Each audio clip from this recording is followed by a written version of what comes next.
dans Matthieu chapitre 28, verset 19. On va dans nos Bibles. J'ai 3 versets qu'on va lire avant de s'asseoir. Et puis vous allez pouvoir vous asseoir. Donc, Matthieu chapitre 28, verset 19. Jésus dit, « Allez, faites de toutes les nations des disciples, les baptisant au nom du Père, du Fils et du Saint-Esprit. » Amen. Gardez ça, cette mission, casse en tête. Maintenant, on va aller dans Actes chapitre 8, qui est Actes, c'est l'Église d'aujourd'hui. Vous connaissez cette histoire de l'eunuque éthiopien? Un ange du Seigneur s'adressa à Philippe, lui dit, ça c'est un ange du Seigneur. Il dit à Philippe, le diacre Philippe, l'évangéliste Philippe, lève-toi et va du côté du midi sur le chemin qui descend de Jérusalem à Gaza. Donc, quand on est à Jérusalem, on est un peu plus haut. À Gaza, on doit descendre. N'est-ce pas? C'est pas grave. On va aller à Jérusalem. Vous allez pouvoir comprendre tout ça, ces chemins-là, comme quand on dit descendre de Jérusalem vers Gaza. Vous allez pouvoir le voir. N'est-ce pas? Le projet n'est pas abandonné. Hein? Non, non. On doit aller à Jérusalem. On doit visiter tout ça. N'est-ce pas? Je vous ai dit de mettre l'argent de côté. Je ne sais pas si ça va vous prendre. Mais ces $10 de côté à chaque fois, ou $20 ou $50. Mais je vous donnerai assez de temps pour vous dire quand est-ce qu'on part. Pour le moment, c'est chaud là-bas, on attend. OK? On attend. Mais ne vous inquiétez pas, ça va finir. Ça va finir. Si Jésus ne revient pas vite, mais ça va finir. Ça ne va pas rester comme ça. On va y aller à Jérusalem pour voir, c'est tout ce qu'on voit dans la Bible, et puis ça va être plus facile de comprendre la Bible. Donc, du chemin qui descend de Jérusalem à Gaza, celui qui est désert. Okay? Il dit d'aller quelque part. Qu'est-ce que Philippe fait? Il se leva et partit. Et voici un Éthiopien, un eunuque, ministre de Candace, reine d'Éthiopie, et surintendant de tous ses trésors, venu à Jérusalem pour adorer.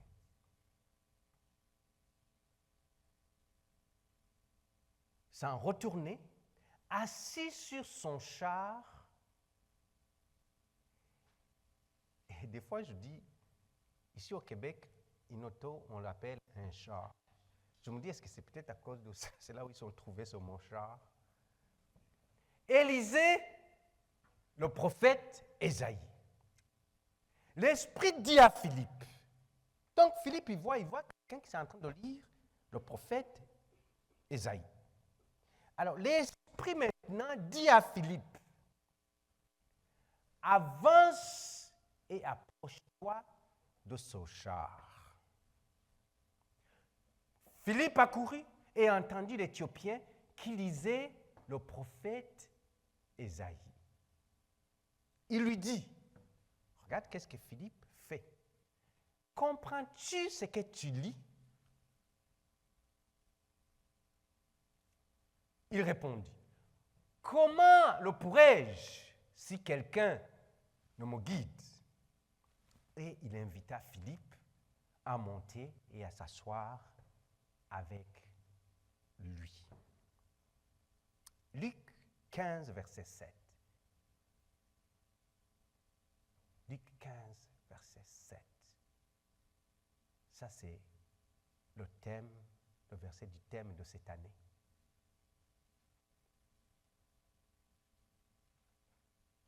OK? Cette année, ça va être ce verset-là. De même, je vous le dis, il y aura plus de joie dans le ciel pour un seul pécheur qui se répand que pour combien? 99 justes qui n'ont pas besoin de repentance. Wow. Prions. Père, je te dis merci, je te loue, je te rends grâce parce que tu nous as permis d'être dans ta présence. Je te dis merci pour chaque frère, chaque sœur qui est ici présente, qui t'a adressé ses prières, qui t'a loué, qui t'a adoré, Seigneur. Merci d'avoir reçu notre adoration comme un parfum de bonne odeur. Maintenant que nous allons partager ta parole, ô Dieu de gloire, que tu puisses, à travers ton Saint-Esprit, nous éclairer, nous parler, nous guider, nous diriger, nous impacter, afin que nous ne puissions pas être des auditeurs oublieux, mais que toute parole qui sort de ta bouche, que nous entendons, que cette parole puisse porter du fruit dans nos vies et puisse changer notre façon de vivre sur cette terre. Nous sommes en voyage sur cette terre. Soutiens-nous. Soutiens-nous, Seigneur. Nous sommes faibles. Soutiens-nous, équipe-nous et fais du bien à chacun d'entre nous au nom puissant de Jésus. Amen. Amen. Amen. Vous pouvez vous asseoir dans la présence de notre Seigneur.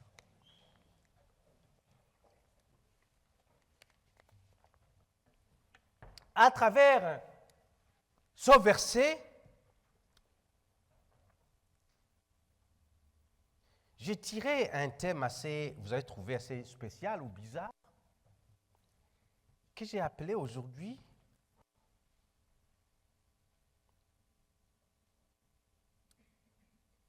Tu es un organisateur de fêtes ».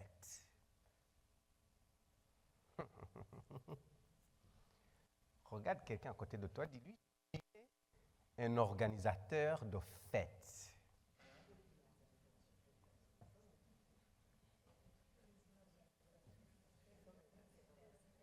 Tu es un organisateur de fêtes. Alléluia. En d'autres termes, comme on dit ici, tu sais bien lancer le party. Amen. Pourquoi c'est toujours retourne à notre dernier verset dans Luc 15? Tu es un organisateur de fêtes. Nous savons bien organiser, mes frères et sœurs, les fêtes, n'est-ce pas, les événements. Dans nos vies, chacun a déjà eu une occasion à participer à une fête. Est-ce qu'il y a quelqu'un qui n'a jamais eu l'occasion à participer à une fête? Sinon, on va l'inviter à participer à une fête au moins une fois. Donc ici, tout le monde a déjà eu l'occasion de participer à une fête. Et peut-être qu'ici, la plupart d'entre vous, vous avez déjà eu l'occasion d'organiser une fête. Ça peut être une fête pour votre anniversaire, pour la naissance d'un enfant, ça peut être une fête pour, au travail, ça peut être une fête pour, dans vos affaires, dans vos business, ça peut être une fête dans votre famille, ça peut être une fête, peu importe. Ici, vous avez déjà organisé une fête quelconque. Du moins, ceux qui sont adultes. Même les jeunes, vous avez déjà organisé votre propre fête des fois, parce que les jeunes, maintenant, déjà à 12 ans, il va te dire qu'est-ce qu'il veut à sa fête, comment, même à 10 ans, qu'est-ce qu'il veut, c'est quel ami veut inviter, qu'est-ce qu'il veut manger, qu'est-ce qu'il veut faire, je ne sais pas s'il faut aller marcher ou dans le parc ou aller jouer dehors, je ne sais pas. Il t'organise sa fête pendant qu'il a déjà juste 10 ans, 8 ans. Donc ici, tout le monde a déjà organisé une fête. Et souvent, nous sommes très bons à organiser notre fête. Qui va organiser une fête avec l'objectif que la fête puisse échouer? Qui a déjà fait ça ici? Personne. Quand vous organisez une fête avec quel objectif? Que la fête soit une réussite totale. N'est-ce pas? Non? C'est ça. Si moi je dois organiser mon anniversaire et que je t'invite à mon anniversaire, je veux que mon anniversaire, que tout le monde soit à l'aise et que tout le monde puisse avoir, s'il doit manger, je veux m'assurer que quelqu'un arrive puis qu'on lui dit qu'il n'y a plus de riz et il va juste manger la salade et puis repartir à la maison. Je veux m'assurer qu'il y a assez de riz. Ou je veux m'assurer, je ne sais pas, qu'il y a assez de poulet ou de foufou. N'est-ce pas? Pourquoi on fait tout ça? Parce qu'on veut s'assurer que la fête soit une réussite totale. Amen. Reste avec moi. Ne sois pas trop fatigué, non? Allez. À l'école primaire, quand on s'endormait trop, je ne sais pas vous maintenant, mais nous à notre époque, ok? À notre époque, maman, tu vas nous dire sûrement que vous avez déjà vu ça, vous avez déjà fait ça. On nous disait, ok, levez-vous, on se levait, asseyez-vous, on se levait, on se levez-vous, on se levait. On faisait ça au moins 10-15 fois, où on vous disait, marchez dans les rangées, vous marchez, et vous revenez, chacun revient s'asseoir. Et je vous dis que ça fonctionnait. Après, là, on était des petits gars qui sont là, puis après, là, on était, oui, réveillés. Ok? Il ne faut pas que je vous dise, allez, lève-toi, levez-vous, asseyez-vous, levez-vous, asseyez-vous, non? Ok, je vous vois vivant maintenant, ok? Parce que je vois qu'ils sont comme ça. Il fait froid, prends les manteaux, mais je ne pense pas qu'il fait froid, mais prends les manteaux, mais au moins, je vous vois que vous êtes là, ok? Alors, tout le monde ici a déjà organisé une fête et tu as voulu que cette fête soit une réussite totale. Une chose est très importante maintenant. Si ça dans le monde spirituel, le verset ici est en train de nous dire qu'il y a une fête au ciel qui se passe. À chaque fois, à chaque jour, à chaque année, à chaque mois, à chaque seconde, à chaque heure. Et cette fête se passe sous une seule condition.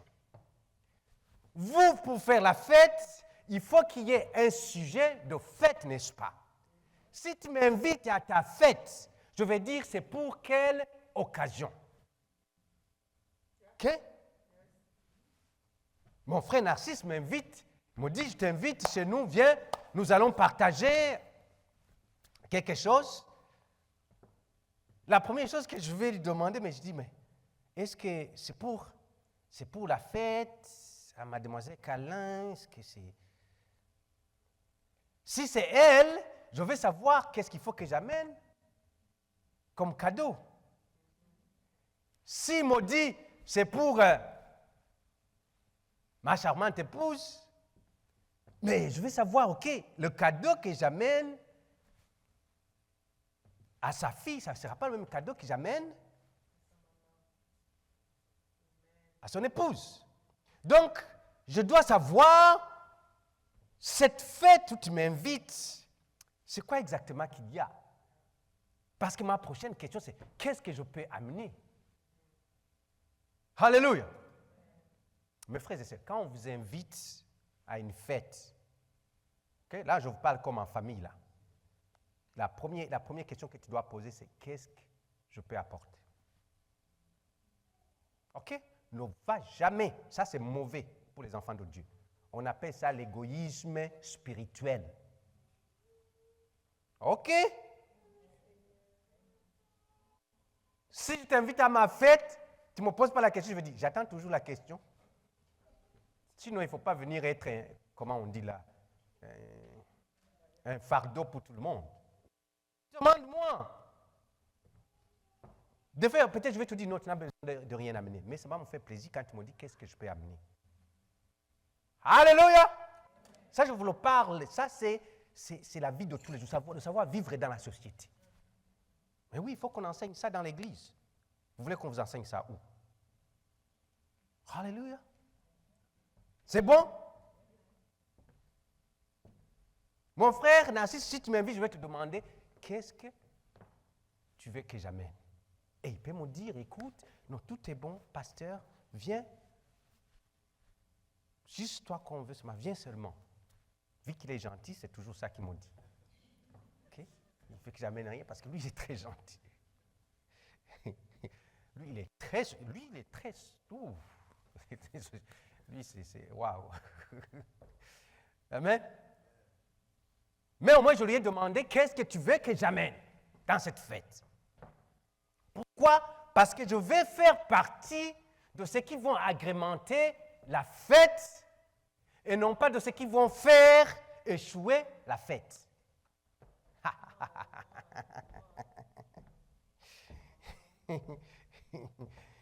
Vous savez, il y en a, on va y revenir. Écoute, j'ai toute l'année pour vous prêcher là-dessus sur ce thème-là, déclencher la fête au ciel. Je suis en train de préparer le terrain, ok? Et je vais vous laisser, à midi, je vais vous laisser, ne vous inquiétez pas. Vous savez, c'est quoi, 12 minutes, je vais vous laisser à midi. Vu que vous êtes malade, la plupart d'entre vous. Vous êtes guéris au nom de Jésus, vous n'êtes pas malade. Ouh, Seigneur, pardonne-moi. Vous êtes guéris, vous êtes guéris. Il y en a qui sont là pour que la fête soit encore meilleure. Mais il y en a d'autres qui sont là pour que la fête se gâche.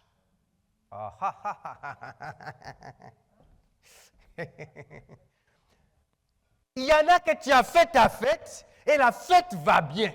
Mais jusqu'au moment où ils arrivent, la fête maintenant se gâche.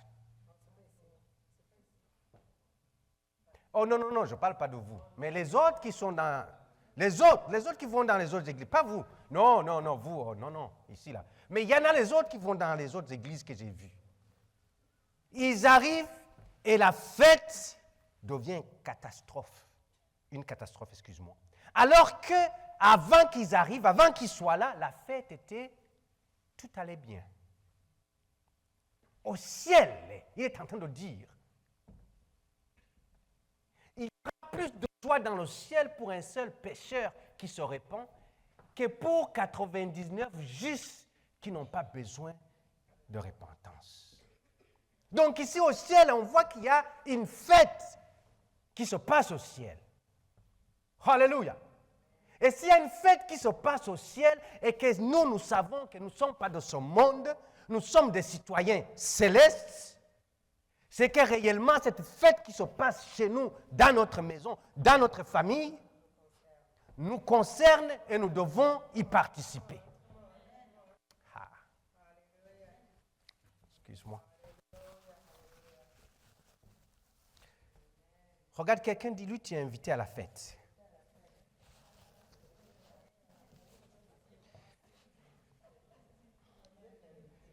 Vous êtes invité dans la fête. Quand vous arrivez là où vous êtes invité, dans cette fête où vous êtes invité, vous allez voir qu'il y a comme deux sortes de catégories de personnes qui sont là. Dans n'importe quelle fête vous allez aller. Surveillez bien. Vous allez voir qu'il y en a ceux-là qui sont au four et au moulin en train d'accueillir les gens, de recevoir les gens, de les faire asseoir, de les proposer quoi boire, de les proposer quoi manger, de s'occuper d'eux. Et tu as besoin de quoi? Est-ce que tu as besoin que tu changes le verre? Et tu as besoin de ceci et cela? Qui sont là, qui sont en train de parler à tout le monde, en train de s'assurer que tout le monde soit à l'aise. Il y en a d'autres qui sont là, assis. On les appelle des rois, des invités assis, qui sont là, qui ne bougent pas, qui sont servis. Alléluia.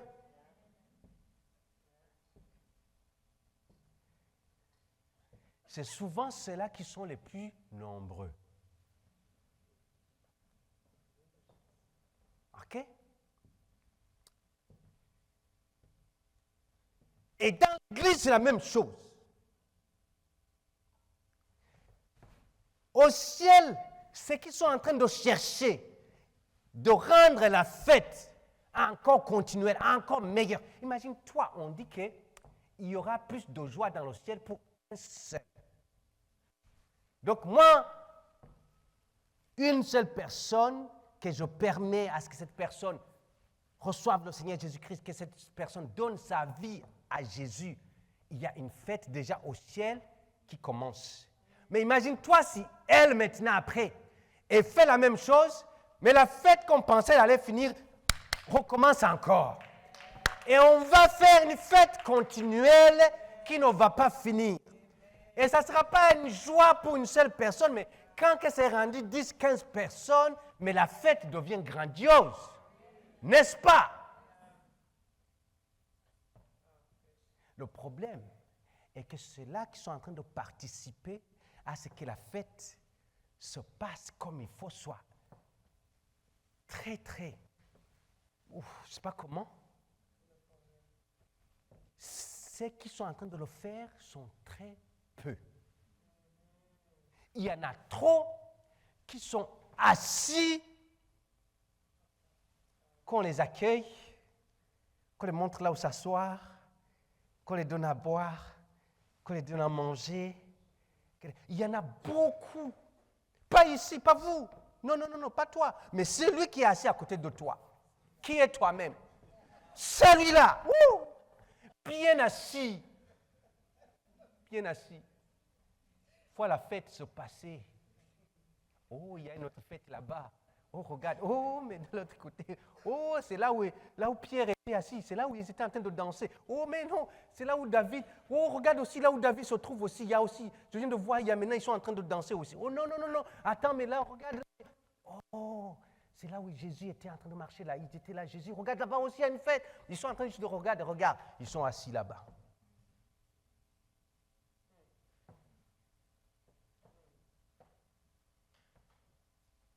Est-ce que tu es un organisateur de fêtes ou tu es un consommateur de fêtes?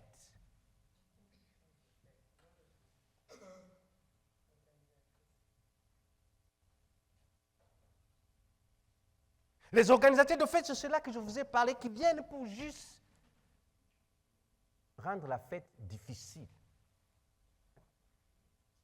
Alléluia. C'est là que j'ai dit que tu invites à ta fête, ils ne te demandent pas qu'est-ce qu'ils apportent. Pendant qu'il y avait des jus pour 20 personnes qui étaient à préparer, finalement tu te retrouves avec 30 personnes et le jus est fini, puis ils ne peuvent plus avoir du jus. Pourquoi? Parce qu'il y a, dans les 30 personnes qui se sont présentées, il y a juste 5 seulement qui ont amené du jus, puis c'est pas assez. Je parle juste un langage imagé ici. Tu es un organisateur de la fête au ciel, mais tu dois savoir que cette fête qui se passe au ciel n'est pas la même fête qui se passe ici sur la terre. Vous avez déjà organisé des fêtes, je vous ai dit. Certains d'entre vous, c'était des mariages. Oui, on a célébré les mariages le 21. Waouh, c'était bien. Amen. C'était bien, n'est-ce pas? N'est-ce pas, maman, que c'était bien? Hé, maman, regarde-moi quand je prêche, maman. C'était bien, n'est-ce pas? N'est-ce pas, Chanel, que c'était bien? Sauf que la fête avait un temps de fin. La fête avait un temps de fin, il y avait un horaire bien établi. Donc, à un certain moment, la fête, il fallait que ça s'arrête. Et il fallait maintenant retourner à la vie normale. Alléluia. Mais la fête au ciel ne s'arrête pas. Quand on dit que ça déclenche dans le ciel une joie, ce n'est pas la joie de ce monde qui est la joie passagère.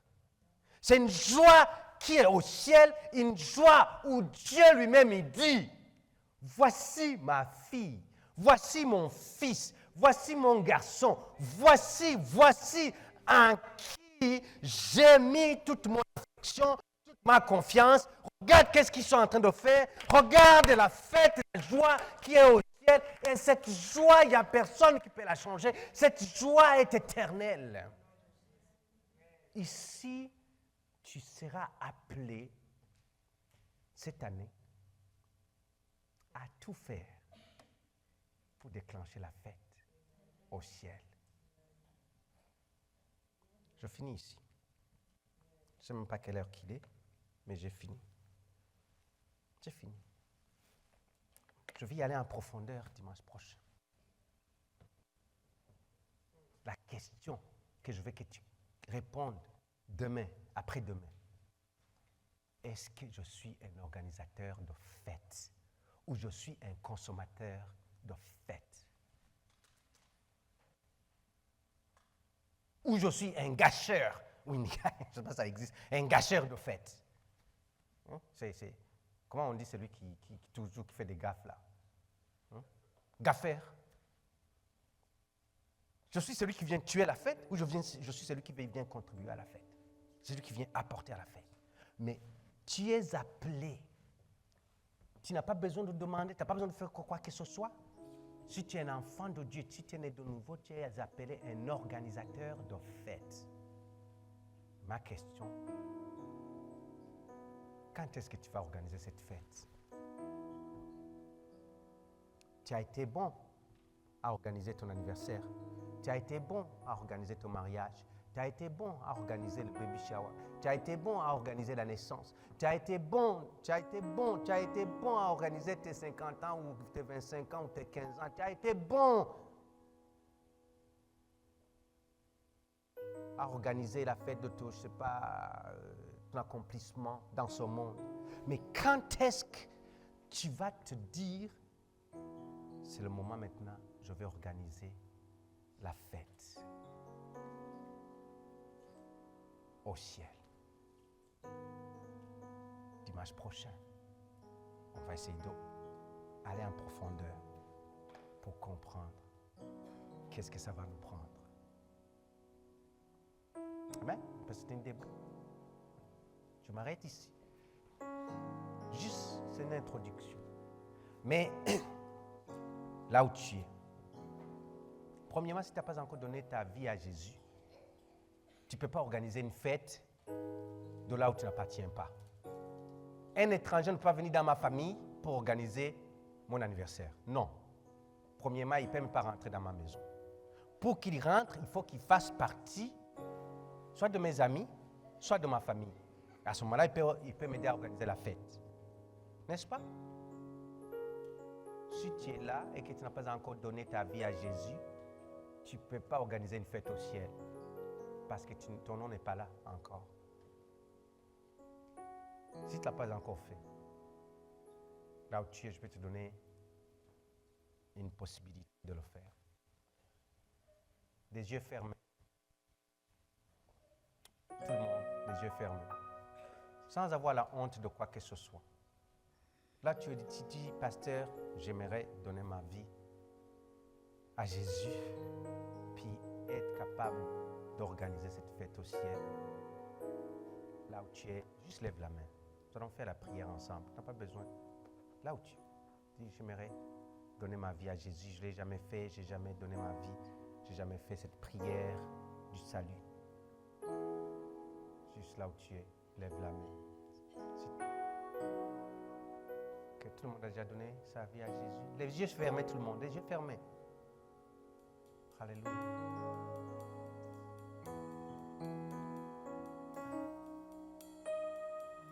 Merci. Merci. Deuxièmement, on est au début de l'année. Je veux que quelqu'un, là où tu es toi-même, je veux que tu puisses prendre une décision pour cette année. Pour cette année. Tu dis, Seigneur, j'ai organisé des fêtes et les fêtes ont réussi. J'ai participé à des fêtes où j'ai aidé et la fête a été une réussite. On s'est réjoui et on s'est félicité, on s'est donné des tapes sur le dos, les gens nous ont appelés, les gens m'ont félicité. Mais Seigneur, j'ai la honte de voir que je n'ai pas encore organisé une fête au ciel.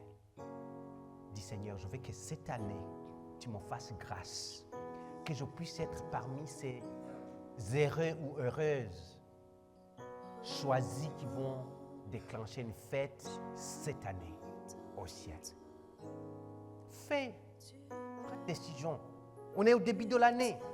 Dis Seigneur, je ne sais pas comment le faire, peut-être je n'ai pas toute l'information, je n'ai pas toute la connaissance, mais Seigneur, je vais seulement dire devant toi que bon, voici, je suis disponible. Je prends un engagement avec toi, afin que tu m'utilises pour organiser une fête au ciel. Dans ma petite connaissance, Dans ma faiblesse, je viens seulement. Utilise-moi. Je suis là. Utilise-moi. Juste cette année, fais-moi cette grâce. Je puisse être aussi parmi ceux-là qui déclenchent cette fête. 2025, c'est mon engagement. 2025, si je peux manquer mon anniversaire, si je peux manquer la fête de quoi des mariages, ou je ne sais pas de quoi, mais Seigneur, que je ne manque pas cette opportunité d'organiser une fête au ciel.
Père Céleste, je viens devant toi, Seigneur, devant cette congrégation.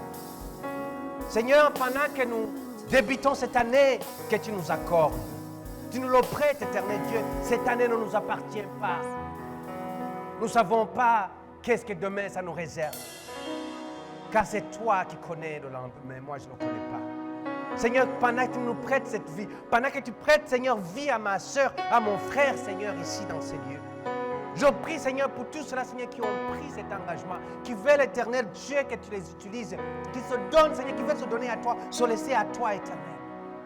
Seigneur, tu es le Dieu qui prend la promesse au sérieux. Seigneur, que tu puisses t'occuper des besoins de toutes ces personnes.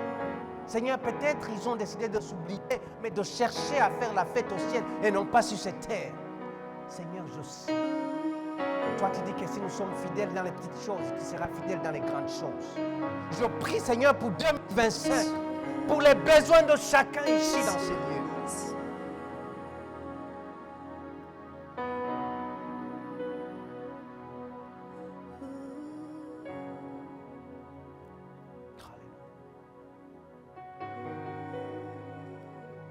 Je vais prier pour des gens qui ont fait des projets pour 2025.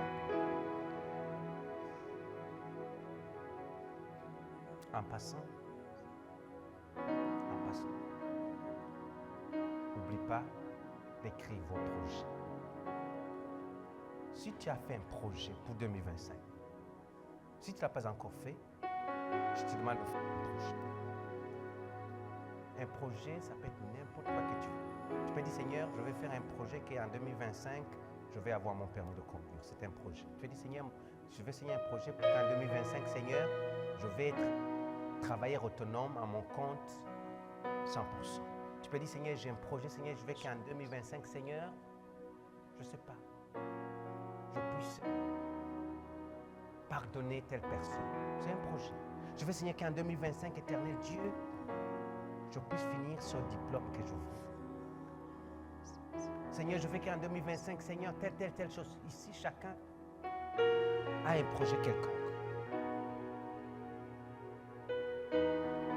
Tu connais c'est quoi le projet que tu as. Je vais prier pour ceux-là qui ont déjà ces projets-là. Si tu ne l'as pas encore fait, ce n'est pas grave. On aura le temps. Fais-les cette semaine, dimanche prochain. On va prier pour ça aussi. OK?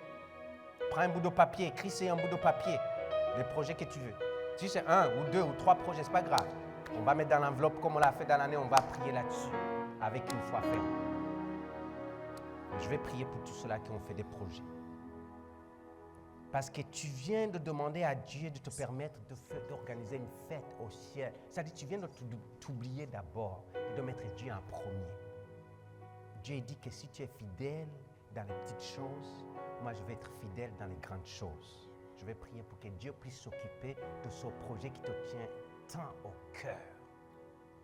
Que la main puissante de Dieu puisse se manifester puissamment. Alléluia. Je ne vais pas demander à personne de s'avancer ici, là où tu es.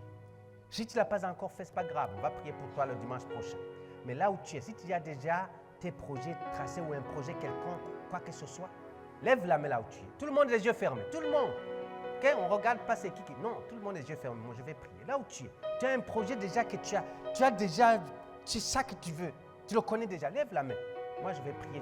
On va exercer la foi pour que Dieu puisse accomplir. Alléluia. Alléluia. Oh, merci Seigneur. Ça, c'est bon ça. Oh, presque toute l'église. Oh, ça, c'est bien. Merci, merci, merci.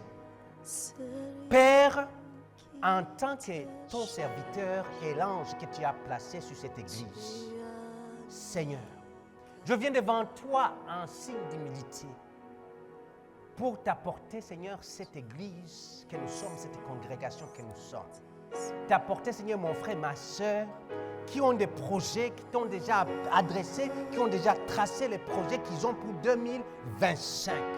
Seigneur, en ce début d'année, je déclare que dans le monde spirituel, j'ouvre maintenant le ciel, éternel Dieu, afin que ta main, Seigneur, se manifeste dans la vie de chacun, dans chaque position, dans chaque projet, dans chaque prière, dans chaque chose qu'ils ont. Éternel Dieu, que tu les permettes, Seigneur, de fixer d'abord les yeux vers toi, afin de te laisser, Seigneur, faire et travailler son projet, amener, Seigneur, son projet dans une lumière aussi simple et claire. Ils vont pouvoir marcher avec une vision claire. À cause que toi, tu auras travaillé ce projet avec eux, tu l'auras changé, transformé selon, Seigneur, c'est que tu vois qui est bien pour chacun d'entre eux. Seigneur, tous ceux-là qui ont demandé quoi que ce soit, qui ont un projet quelconque, que tous les outils nécessaires qu'ils ont besoin, éternel Dieu, tu les amènes, Seigneur, dans ta faveur infinie autour d'eux. Seigneur, que tu amènes des connexions, que tu amènes, Seigneur, je ne sais pas, des personnes, que tu amènes, Seigneur, je ne sais pas, des situations qui vont les aider à ouvrir les yeux et qui vont les propulser à l'accomplissement, Seigneur, de ce projet. Seigneur, qu'il fasse de toi en 2025 tes délices. Car tu dis dans ta parole, fais de l'Éternel tes délices et il te donnera ce que ton cœur désire. Seigneur, qu'ils fassent de toi leurs délices. Et enfin, Seigneur, qu'ils puissent voir ta main puissante agir dans leur vie, dans leur famille, dans leur foyer, dans la vie de leurs enfants, dans leurs études, dans leur emploi, dans leur business. Au nom puissant de Jésus. Que tout esprit méchant qui vient dévorer, qui vient diviser, l'ennemi, tu n'as pas de place, tu n'as pas accès à cette congrégation. Au nom de Jésus, je te déclare vaincu dans cette église, à ce PVO. Tu n'auras pas de place, tu n'as pas de place et tu es vaincu dans tous les aspects de la vie de chacun. Je déclare maintenant que ta bénédiction surabondante éternelle, l'amour du Père, la grâce et la paix, la joie de notre Seigneur Jésus-Christ et la communion du Saint-Esprit se reposent sur chacun ici durant cette année. Au nom puissant de Jésus, nous avons prié. Et nous disons tous avec victoire, Amen, Amen, Amen. Que Dieu vous bénisse. Que Dieu vous bénisse. Soyez les organisateurs de la fête au ciel en 2025. Bonne semaine, saluez-vous les uns les autres. Si vous êtes malade, n'approchez pas trop les autres, mais saluez de loin et ne pas les contaminer. Que Dieu vous bénisse.